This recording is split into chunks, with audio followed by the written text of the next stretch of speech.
Hey guys, we have a very interesting question today. We're going to talk about, are you alive? Are you living, or are you truly alive? So we talked about how life is a very short journey. So we have to take advantage of it. We only got one shot at this. So let's live it and live it well. Let's live it to the fullest. And we're going to go over that today.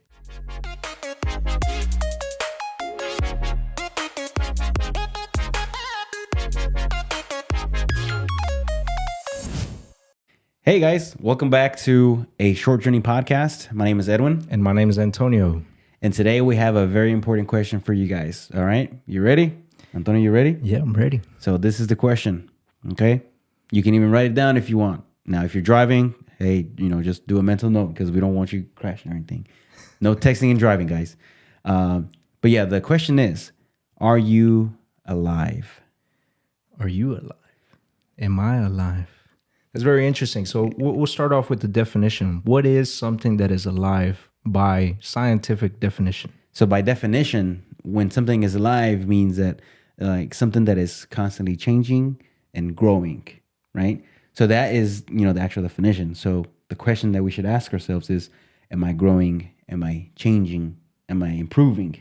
Right? And constantly. Constantly, So all the time. like a baby or a baby or toddler, they're constantly growing, constantly changing. Their features are changing. So you can tell that they're alive by changing.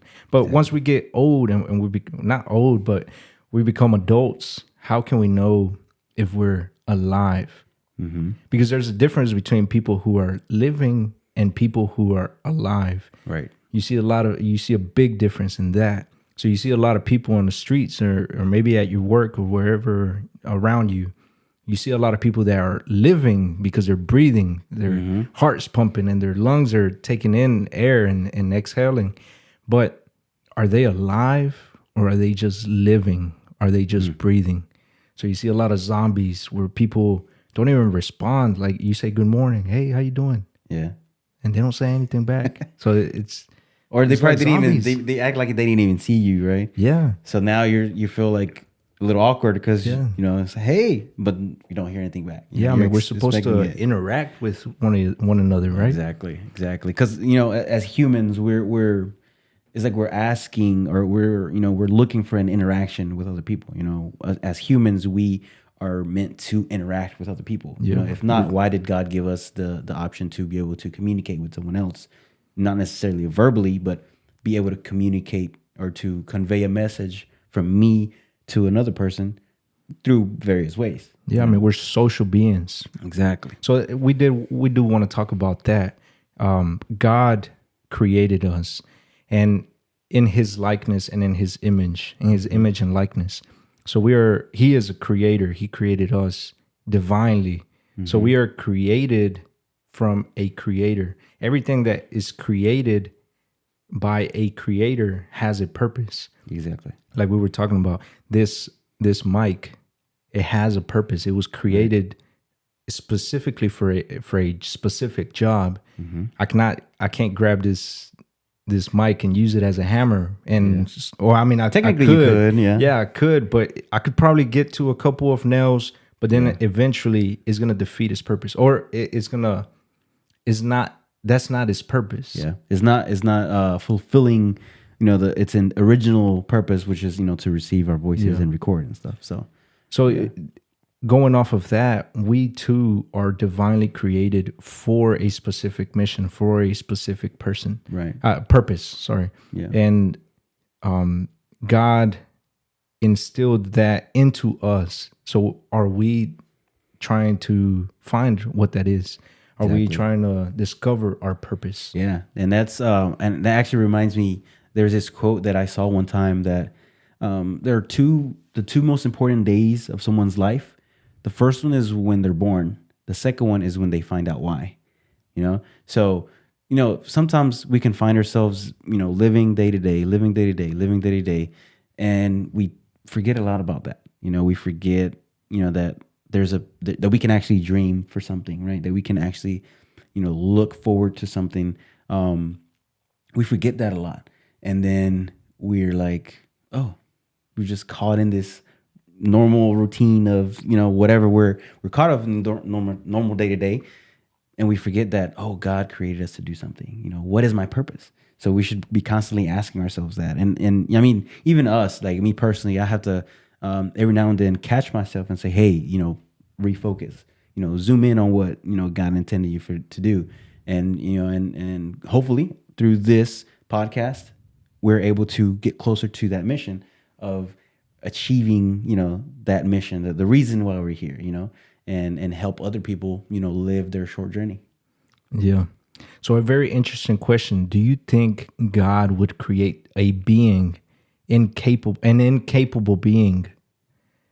Of course not. Like God created all of us with capability, with an ability to create and to share in His goodness, in God's image and likeness. Exactly. So we are not limited beings. Right. Of course, there's certain things that are only belong to God. Yeah. But we are created in His image and likeness. So we share in that image in being able to not be limited. Exactly. Well, through God. Through God, we are unlimited. Exactly. So we have so much potential, and that's what I tell everybody. I tell, man, a bunch of these kids that I see, and even my family. I tell them, you have so much potential.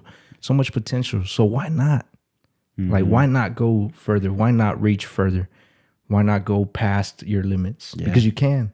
You can. And a lot of times, again, it goes back to we're so caught up in the things we do on a day-to-day basis. And there's nothing wrong with that. It's just that sometimes we forget, to go beyond, And so what we have to remember is that, God created us with a purpose, right? So now when we're doing our day-to-day, it's through that day-to-day process that we can achieve our mission, our true purpose. We just have to discover how to do it, right?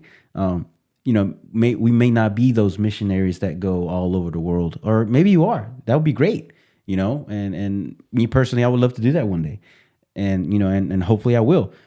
But we also have to discover that we can fulfill our purposes within our day-to-day lives, right? Simple stuff. Yeah, through work, smile at someone. Because I say this all the time, whenever you encounter someone, doesn't matter if you're like in the street, at the store, in school, wherever you are, you're gonna find someone, right? You're gonna run across someone, and if you see someone that looks a little sad, that's someone that maybe looks like they're having a bad day, say hi and smile and look at them. A lot of times we have lost, or we have forgotten the art of looking at someone and look at them in their eyes, through their eyes, right? And it's like they say, people's eyes are the windows to their soul. And if you look at someone and you smile at them and you look at them through their eyes, it's like you get this connection to that person, right? And if you smile at them genuinely, right? Not a fake smile, but like a real smile that you really care for this person. Even if you don't know them, you don't have to know them to care for them, because we're all, brothers and sisters in Christ, and God created us in His image. So we should love each other because we're loving God through them, right? Yeah. So smile at them and say, hey, how are you doing? Or hope you have a good day. Open a door for someone. The chivalry, I feel like is being lost, and that's one of the things that we can help people in is help them feel better through the small acts, like you said, through the small acts. Yeah. So. And we do have a manual. So everything created, as we were talking about, everything that is divinely created or created with precision for a purpose, also comes with a manual. So if you order something on Amazon, like everybody, a drawer, let's say, you have a manual that tells you, or the instructions on how to build it and how to put it together. Yeah. So we also have a manual, and that's what the Bible is a good example of. It tells us and shows us how to live. More specifically, Jesus Christ came and showed us the way. He is the way, the truth, and the life. So we have a path to follow. We have a manual. And who holds this manual? So if your car breaks down and you have a specific vehicle, you have to take it to that specific dealership. So that dealership knows exactly, or has the like the resources to find what's wrong and what's the problem with this specific car. Yeah. So you have to go to the right dealership. What happens if you take it to the wrong dealership? Most likely, I mean, they might work on it, but they usually don't. They usually work on the specific car. So the same thing with us humans have to go back to the creator Yeah. to understand what's wrong with me and Exactly. what is my purpose. Where am I supposed to be? What am I supposed to do? Where do you want me, Lord? So we have to go back to the creator to find our manual, to find our purpose. Exactly. And is always going back to the original, where you originated, where you started from. God is the one that put us here. So why not go back to that person that put us here and ask him, God, please let me know what I'm supposed to do here. There's nothing wrong with asking that in prayer. Is God, please put before me your plan for me. There's nothing wrong with asking that, because he will help you. Just ask him to make the way, but you also have to be willing. You have to be willing to accept it and say, all right, if that's your wish, I'll do it. Sometimes it's a little hard, and we're so caught up with all the things that we do on a day-to-day life that sometimes we don't want to steer away from it. But we have to remember that we have a purpose, and if God put us on that path, we should follow it. Yeah. And it may seem hard, but because he's with us, he's going to make that burden lighter. Yeah. And okay, so we have a manual. We know where to get it from. But we also have to put it in part of the work. So our mind is our either our greatest friend or our greatest foe, our greatest enemy. Yes. Because your perspective on life has a lot to do with how you go through life. So a lot of the times it's not necessarily what's happening to you, it's how you're reacting to it. I know we've always talked about this, where your perspective makes a huge of a difference. Definitely. So are you the type of person that sees the water bottle half empty, half full? I try to be, that one, and it sounds pretty cliche. Or the glass. Yeah, the glass. Yeah. I like to look at it half full, because if you're looking at it like half empty, you're looking at the negative side, right? So try to look at it half full, because you're looking at to get to that point where it's full, right? Obviously, I'm not perfect. I don't always see it that way, but that's where I strive to be, and that's our choice. We choose to react. Like you were saying, we choose how to react to our situations in life. And we have that amazing power, the amazing power to choose how we react to these things. And once we start discovering how this reaction to these events, how our reaction can really affect the outcome, it's unreal. It's uncanny, because as an example, one time I was asking this guy, we were kind of giving the explanation of how, when you react to something, it really depends on how you react, how the after effects comes out, right? So let's say you're walking down the street and someone bumps into you, and they have a glass, or some liquid in a cup, and then they spill that all over you, right? So when that person spilled water on you, does that make you angry? And then that person started thinking about it, like, well, yeah, it makes me angry. And then, but in reality, if you think about it, that person spilling glass on you doesn't make you angry. It makes you wet. Spilling water on you, yeah. It only makes you wet, right? That's what actually happened. You chose to get angry because this person spilled water on you. You have no idea what happened for this person to, get to that point. Maybe he tripped. Maybe someone else bumped into him. Maybe it wasn't even his fault. Yes, anger is not a noun. It's not something that can grab and throw it at you. Exactly. Like, oh, get angry. But Yeah. you decide to grab it, Exactly. or to apply it into your reaction. Right. So it's not something that you brought it onto me. No, Yes. I decided to bring it out. Yes. And a lot of times what happens, whenever we choose the negative reaction, a lot of times we're the ones that carrying that for the rest of the day, when the person that maybe,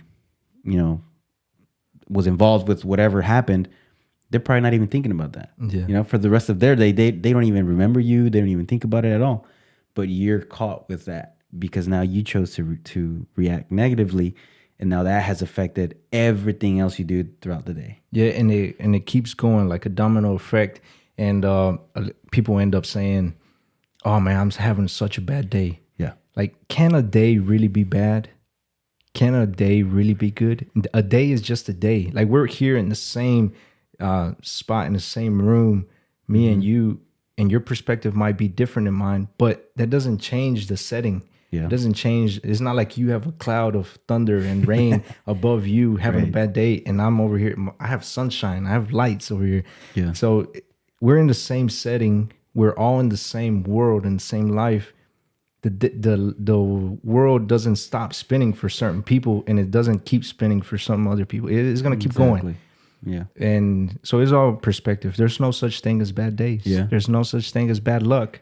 Is how do you view it? Yeah. And it's all through our actions that things, how things play out in our life is how, when we react, how we react also starts affecting everything else. It's like you said, it's a domino effect. And it reminds me a lot of this little image that I saw.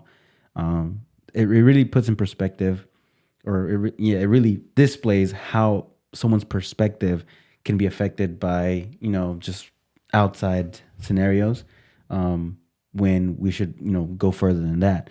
And the picture is, imagine it's a bus, right? There's two people in a bus.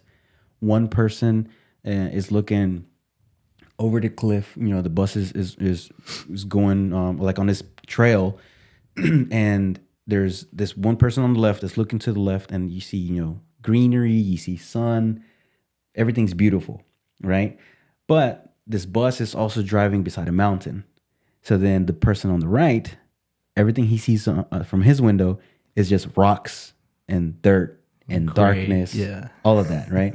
So that person is like having a negative attitude because all he sees is, all this, darkness, and I don't want to see this. When in reality, he could just look over to the left and, oh, look, there's all this other sunshine, stuff. Exactly. Rainbow. Exactly. Yeah. So it's all perspective. But another thing is also auto perception. How do you perceive yourself? How do you identify yourself as? So if you grow up and somebody keeps telling you, hey, you're dumb. Hey, you're dumb. Hey, you're dumb.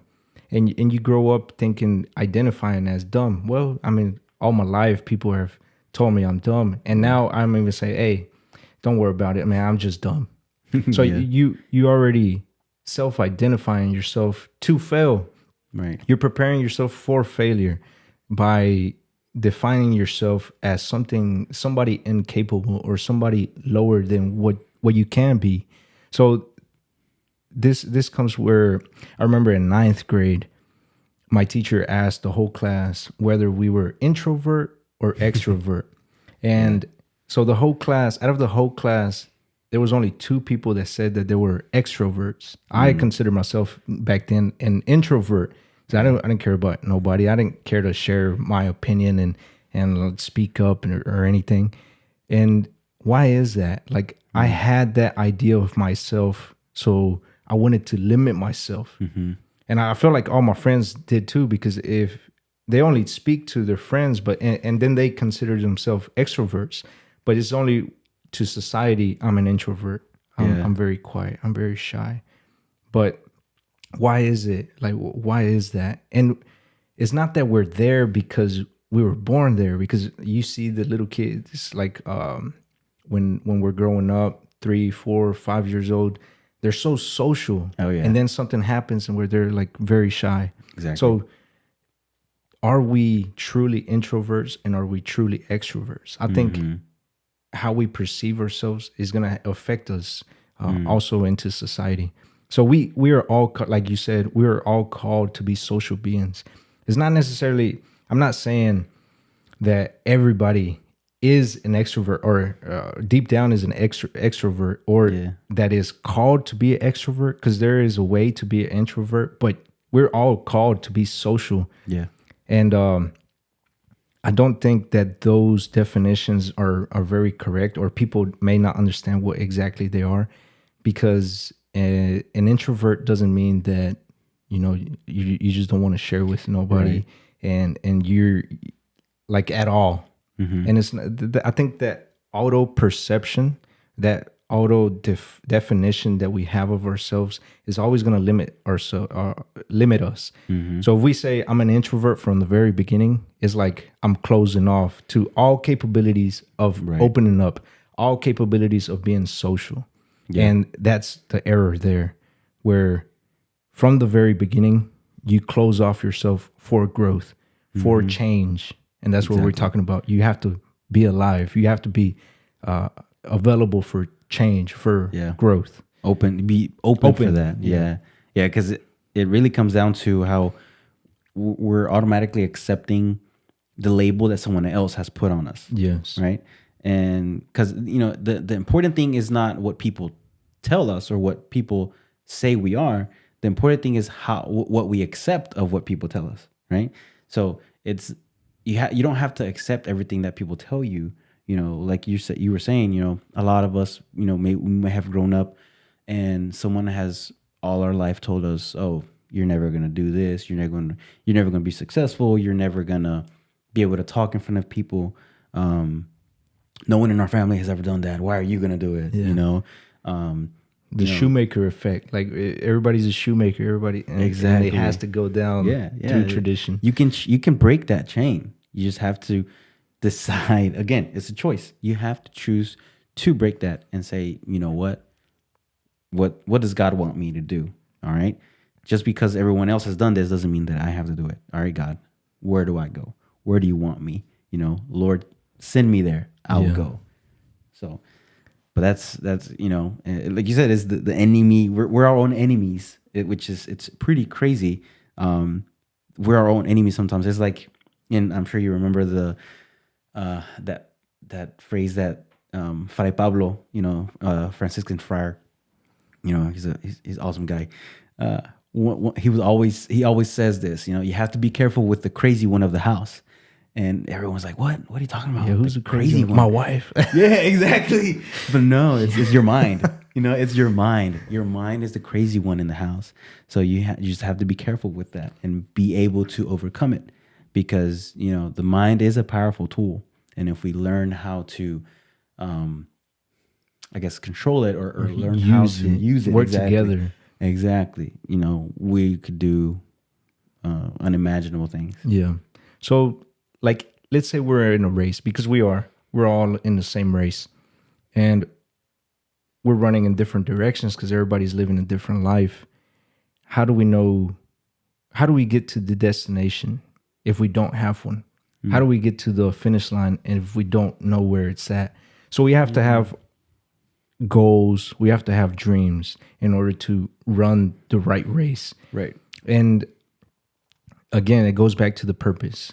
Once we figure out your purpose, or even if you're trying to figure it out, you have to establish a goal. You have to establish a finish line, because if not, we're just running in circles, running laps. So we're in the same race and we're racing side by side. But if you have a finish line and I don't, you get to your finish line and I just keep going. Your finish line is not my finish line. So we have to have goals. We have to have dreams. Do you have dreams? Do you have goals? That's a personal question. And how far away are they? So you have to have dreams and goals for one year, I recommend, for 2 years, for 5 years, for 10 years, for lifelong dreams and goals. Like, what do you want to do overall? I think we get stuck in thinking, oh, let's just live day by day, in which we don't, because we don't really prepare for tomorrow, or we don't truly enjoy it. But we have to have dreams and goals, because if not, we're just running in circles. Right. Yeah. And, like you were saying, you have to be able to set your short-term, mid-term, and long-term goals, right? Where do you, like you said, where do you see yourself in a year? Where do you see yourself in 3 years? Where do you see yourself in 5 to 10 years, right? and work towards that. So, so if I want to do this in a year, right? If I want to do said thing or this activity or whatnot, as an example, if you want to run a marathon, right? A marathon, you're not going to prepare for a marathon that's next week, right? You have to plan it ahead. So let's say it's a year from now. You plan for that, but what are the steps that you're going to take to be able to achieve that, to, let's say, beat that marathon, and achieve it and not die in the process, right? So you have to plan accordingly. I'm going to just wing it. Let's go. There's a lot of people, we could just wing it, and it's not always going to work out because, like you said, it takes preparation. Everything does. Right. And I know you may think of it when you're young, it's like, man, I could do it. No, exactly. even then, you have to have preparation. You have to have, exactly, like you said, steps to keep advancing. And that reminds me, I don't remember exactly what the verse is, but it says something about preparing your youth for your old age or something. I'll have to look for it and we'll add it to the comments. But it really says something like that, where you have to prepare in your youth so that then later in life, when you're older, you're prepared really. So, and I feel like that kind of fits here, are you alive? Are you preparing for your life, for your actual life? What are you doing for in the future, because a lot of times I've heard it. There's so many people out there that will be super proud of where they work at. And I'm not saying that's bad, but what are you doing during that time? They'll say, oh yeah, I've been working at this place for 20 years. I've been working at this place for 30 years. And so one question would be, all right, so what have you produced in that amount of time, right? So, these are things that we're discovering as we're going, but it's like, so what are you doing with those 10 years? What have you done, right? So if you haven't produced anything in those 10 years, then in reality, what happened is you've lived 1 year repeated 10 times. Yeah. Which is crazy when you look at it that way. Yeah. So. No, that's very interesting. And okay, that's like earthly goals, earthly dreams. So what's the big picture? Because we are Christian, we are Catholic, and we have to, what is our overall goal? Like, okay, we have to establish goals here on earth because obviously we have to put in work, and God wants us, we have to find our purpose in order for us to, live out that purpose. Yeah. But the overall goal, what is it? Our overall finish line, that's heaven. So this goal, this dream that I have, is it getting in my way on that final finish line, that final goal that is to get to heaven? It doesn't matter how big it is, how much money you're going to make. Is this setting you or helping you run that race to heaven, right? To the overall finish line. This very, the catechist that helps me out give confirmation classes. She said something and I was like, whoa. She said, work and live wherever God is more present. Work and live wherever God is more present. So if I'm going to take this job, is it going to bring me closer to God? If I'm going to live here, is it going to bring me closer to God? So I've never thought about it like that, but she said, work and live wherever God is present. And it stuck with me. So our overall goal, it doesn't matter what our dreams are here, earthly dreams, earthly goals. Our overall goal is to reach heaven. Yeah. So don't forget about that. Yeah. And we have to remember that through all of our actions, we are able to help someone along the way, achieve their heavenly goal. We're all in this journey together, and we're supposed to be helping everyone, each one of us and each other achieve that goal. We want everyone to go to heaven. That's the ultimate goal. That's our mission, is to be saints and go to heaven. So why not bring as many people along as we can? Yeah. So, and I know you've heard the term YOLO. What does YOLO mean? Yes. You only live once. I was gonna say you only love once, which that also works too. But I thought that's what you were gonna say. Yeah, you only love once. You should only love once. Yeah, but that's a topic for another episode. Yeah, I guess some people love more than once. Yeah. Yeah, we'll get into that later. You know, that's a topic. But where does that come from? Where does YOLO come from? YOLO, man. I hear it. I hear it from little kids nowadays. It's crazy. I've heard it with little kids. They still say it? Yeah, yeah. Not as often as it used to. That's a 2012 thing. Yeah, not as often as back then when when we were growing up, I guess you could say. But yeah, that was back then. I don't even remember where it originated. Do you? It was an era. It was one of those phases, right? Yeah, but you only live once. But it was used. I guess it was used in a. It's greater than you think about it. Yeah. Or than for the time being, then they used it. Yeah. They used it for the wrong reasons. Yeah, because if you really think about it, it's true. You only live once. So make it count. Exactly. Not live wildly. Like Vive la vida loca. Yeah. What was that song? Viva la vida loca. Yeah. Yeah, it is right. Yeah. So you have to live the crazy life? No, you have to live the holy life. So you only live once. Make it count. Exactly. Only once. One shot. Yeah. One race. Let's truly live it. Right. And it reminds me, like people say, "Oh yeah, I'm gonna live. You only live once, so that's how I'm gonna live." But you also have to think about hell is eternal, so you don't want to go there for the rest of your life. Right? You have to live correctly so that you can achieve that goal, which is heaven, and you'll be there forever.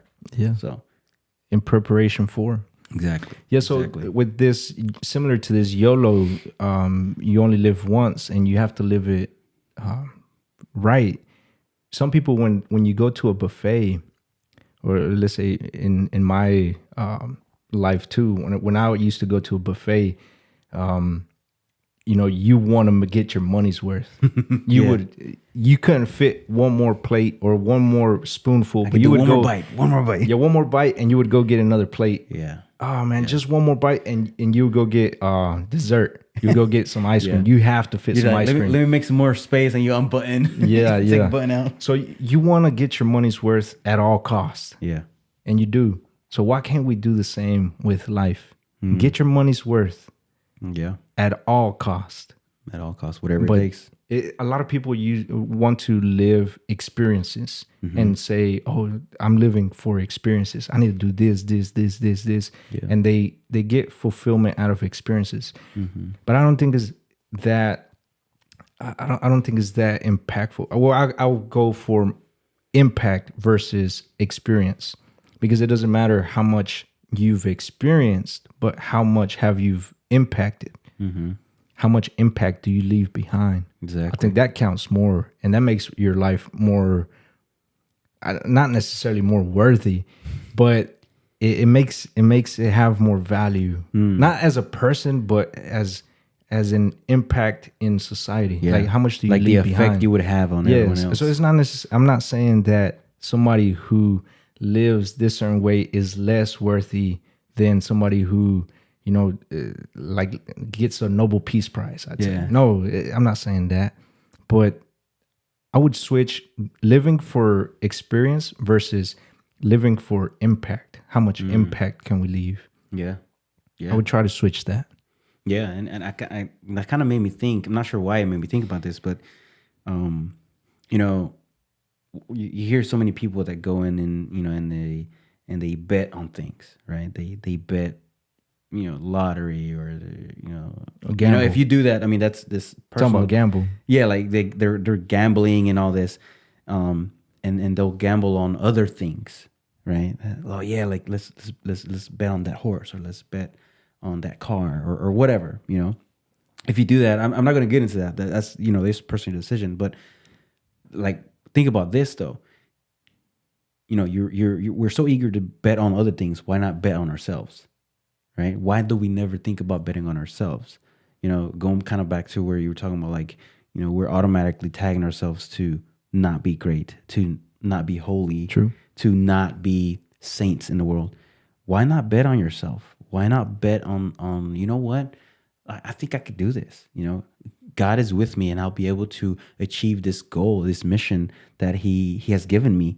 why not bet on myself? Oh, that's very interesting because I think I've done that. You know, I wanted to be a welder, so I was like, I set a goal, and I was like, by then, I have to be able to do this. Yeah. So I tried. I went to school, and boom, by then I was capable. By this time, I have to be able to do this. And you know, you go at it, and then you have to set that goal, and you have to kind of like bet on yourself because you're investing. You have to invest in yourself, Right. And sometimes, you know, it does take money as an investment. So you invest on certain things in order for you to have the more, like, all odds are in your favor. Yeah. So that is true. We do have to bet on ourselves. Like, I bet you in 1 week I'm gonna be able to cook some mad lasagna or something. Yeah, there you go.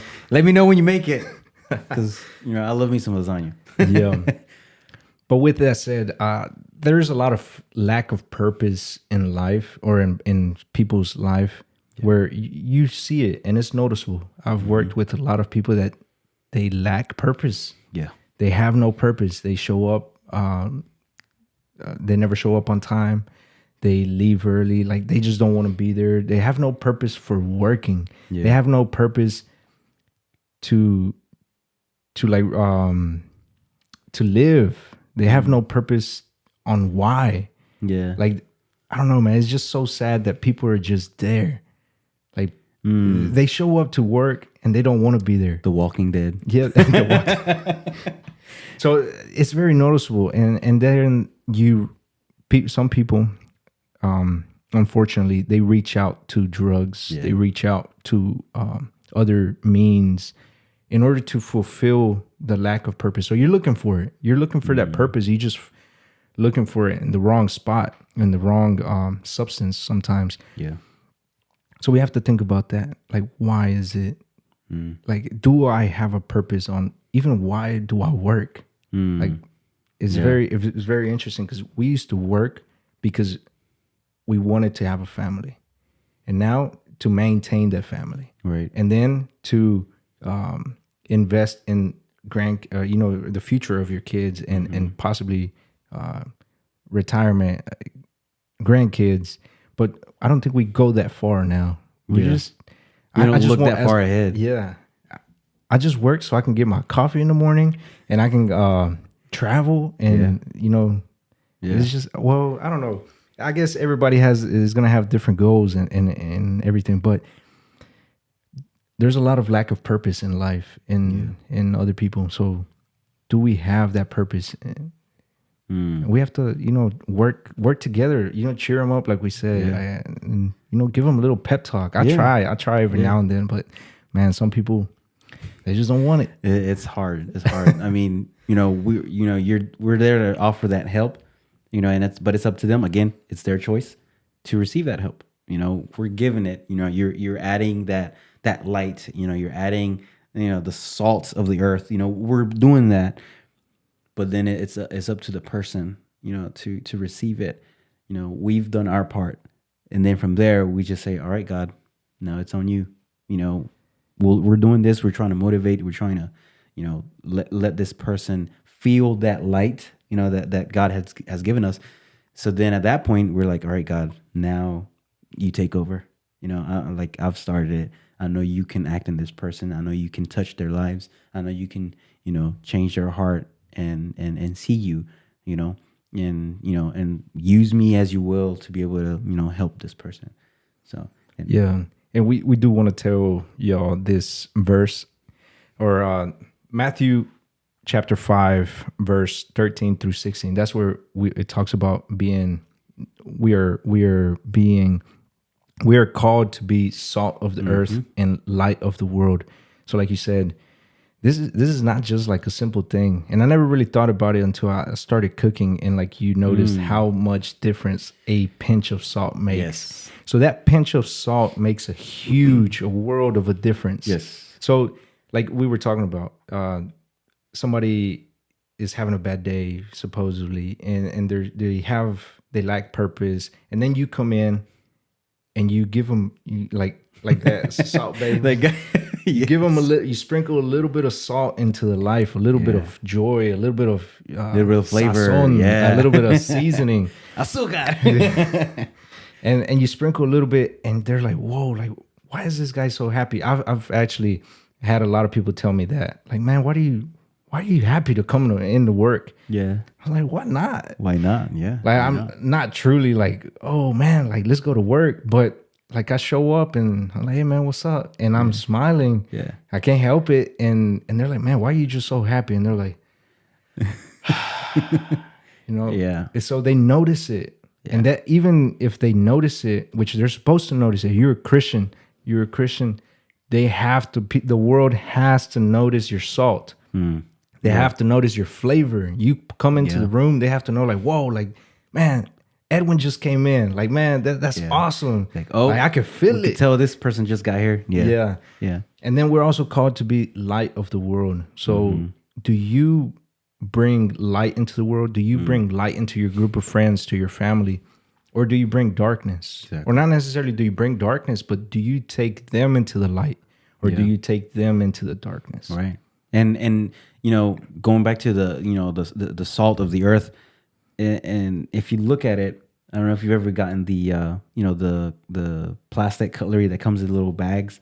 Is like the fork, the knife, the spoon, and then inside of it there's that little tiny little bag of salt and the pepper. Oh yeah. And every time you look at it like, that's a tiny little bit of salt. Like, how is that gonna help? But once you open it and you pour it and you mix it in well, you're like, wow, like that made a huge of a difference. So what I'm trying to get at is, you don't have to have a whole bunch of, I guess, salt, on you to be able to make a difference. Yeah. Start small. Start small. Do not be afraid to start. Ask God to guide you and say, God, use me as the salt of the earth. Put me out there. I know I probably don't have all as energy as so and so, but don't compare yourself to that other person. Just say, all right, I want you to use me. Start with what I have and enhance that, right? And you will make a change. You just have to believe that God will, work through you. Yeah. So it's the same thing with the light, and you don't have to be this bright LED light. No, exactly. Wireless or rechargeable battery. No. Yeah. All you have to be is a little candle, and the Bible verse actually says this: a candle is not lit to be placed under let's say a table. It's meant to be placed on top to give light. Yeah. But one little candle light will light up a room full of darkness. Yeah. And it's noticeable. So are you noticeable when, like we said again, when you walk into the room? Like, is it noticeable that you came in? Do you sprinkle salt everywhere you go? Yeah. And do you give light off of you wherever you go? Exactly. And we're called to, as Christian men, Christian women, we are called to be that. We're not saying be salty. All right. Just to clarify. Don't go too far. Don't be salty. Be the salt of the earth. Well, I guess some people, you might need to take some of their salt off. Yeah. Hey, share some of that. They got too much seasoning. Exactly. Yeah. That's crazy. Well, I wanted to ask you, everybody, what is the richest place in the world? And I did ask my confirmation class, and they said that it was Dubai. Dubai. Yeah, that's the first place that a lot of people think about. New York. I don't know. San Francisco. They said because it's expensive to live out there. Yeah. But the richest place in the world is the graveyard. Yeah. Because all the dreams, all the visions, all the goals that people had, and they never achieved, and they never fought for them, they never started, all those dreams, talents, they die off and they go into the grave. Or that they were never discovered. They were never discovered, because God gives us all these talents, all these characteristics that we can, enhance and improve on. But if we don't, they die with us. God gave them to us to share it with everyone. Use your talents, use your light, to share it with someone else. Yeah. And that takes us into the next scripture Bible verse, Matthew 25, verse 14 to 30. And it is the parable of the talents, like we were talking about. And this, I've always liked it because it's very, very visual. And it's very interesting because one of the servants received 5 talents, the other one received 2, and the other one received 1. So y'all know it, but just in case, we're gonna go briefly over it. Yeah. So the one that received 5 talents at the time when the owner, the Lord or the Lord, yeah, he came back and he asked for his talents back. And that time, a talent is actually about like 15 years of well living. So one talent is 15 years of well living. So just in reference, it's not actually like God given talents, like or like I don't know, I could play basketball or something. Yeah. But it's also a reference and it applies. It to applies. that. And the one that received 5 talents, he came back and he doubled it. So brought back 10. Like, look, you gave me 5. Look, here, I made another 5. Yeah. And then the one that received 2, I made another 2. Here's yours. Like both of them. Not both, but the double 2. So he received 2 and he brought back 4. Doubled it. Yeah. And he gave it back to the Lord. It's not like, okay, I keep 2 because you gave them to me. Yeah. No, he brought back 2 and 2 more, and he gave all 4. But then the one that received only 1 talent, he was very afraid, and he knew that the Lord was very Very strict. very strict, and he hid it, and he was scared, so he didn't want to lose it, and he kept it. He did well because he kept it. I mean, everybody would be reasonable. Yeah, I put my money under a couch, and just no one's save gonna it. no one's gonna find it. Yeah. So and then he brought it back and offered it back. Still offered it. He thought he did good. We think we do good by reserving that talent. But then what did he do? He took that talent from him, gave it to the one who had 5 originally, and then casted him out into the to the furnace. So imagine us, man. Yeah. I mean, this is kind of like an eye opener for me, where it was. I have to share my talents. Yeah. Yeah. Don't be scared of keep them hidden. Yeah, the way this parable plays out, it applies even now, because when we I guess are in front of God and we lay accounts of what we did in life, we're going to be those servants. God gave us those talents. So then when we go back to him, we're supposed to take him that and be like, look, God, this is what I did with your talents that you gave me. Right. So that's where the judgment comes in. So, okay. So how productive were you? Were you that salt of the earth? Were you the light in the darkness? What did you do? Did you multiply your talents, and share it with more people? So yeah, that's something to think about. Yeah, definitely. But it like we said, it does attach to also the talent. So in this life, and then it also says, he who is, to him who much is given, much is much more is demanded. Much more is demanded. Yeah. So the more talents that we receive, and then we bring them back, we have to offer them to God. Exactly. And then he gives us even more. It's like, okay, go back and now use what you learned and use what you obtained, and go back and do it again. Apply it again. And you have to keep doing that. And you notice it, like when you're growing in the path of the Lord, you notice how you constantly getting better and better. But it all started with that one talent. Exactly. Just offer it up. Yeah. It always starts somewhere. So if you stayed with anything of what we said, I hope you did stay with at least 2 things. What is your purpose? So we have to look for that. What is your purpose? And what else? What is it? What is it? Are you alive? Yeah. Are you alive? So yeah, guys, I think that's going to be it for today. We hope you guys enjoyed this episode. This one was a little bit longer than most, but there's so much things to talk about, and we'll be sharing with you guys. Remember, like, comment, subscribe, or depending on where you're listening to this, if you're listening to this, wherever, leave us a review on the podcast and let us know what you want to hear from us. Let us know. We want to hear from you guys. We're here to help in any way we can, and we thank you guys for being here with us. For joining us in this short journey. Yeah, so life is a short journey. So let's truly live. Let's be alive. And let's sprinkle salt and light everywhere. Yeah. All right. See you guys. Pax Pax et et bonum. bonum.